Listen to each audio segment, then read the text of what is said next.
Officer and arrange the global maritime in the summit roads show.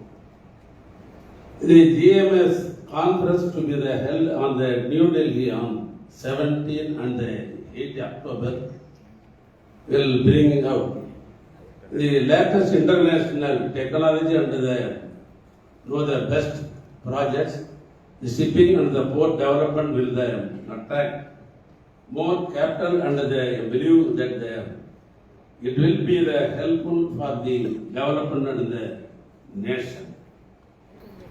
அன்பு நண்பர்களே, நம்முடைய தமிழ்நாட்டுக்கு சில பெருமைகள் எல்லாம் உண்டு. கடல் என்று சொல்லுகிற பொழுது இங்கே நம்முடைய ஒன்றிய அரசாங்கத்துடைய செயலராக இருக்கிற தமிழ்நாட்டினுடைய கேடரை சேர்ந்த ஐஏஎஸ் அதிகாரி அவர்கள் தமிழ்தாயை பற்றி குறிப்பிடுகிற பொழுது கடலை பற்றி இங்கே தமிழ்தாயில குறிப்பிட்டிருப்பதாக இங்கே அடையாளப்படுத்தினார். அப்படி பார்க்கிற பொழுது கடல் கடந்த வாணிபம் செய்ததிலே பல்லவ சேர சோழ பாண்டியர்கள் தமிழ் மன்னர்கள் தலை சிறந்து விளங்கினார். கடல் நீரோட்டத்தை கணிப்பதிலே தமிழன் முதன்மையாக இருந்திருக்கிறான் உலகத்திலேயே. பர்மாவிலே தேக்கு மரத்தை வெட்டி கடலிலே போட்டால் அது எங்கு போய் சேரும் என்று சொன்னால் தனுஷ்கோடிக்கு வந்து சேரும் என்று தமிழன் அந்த காலத்திலேயே கண்டுபிடித்திருக்கிறான்.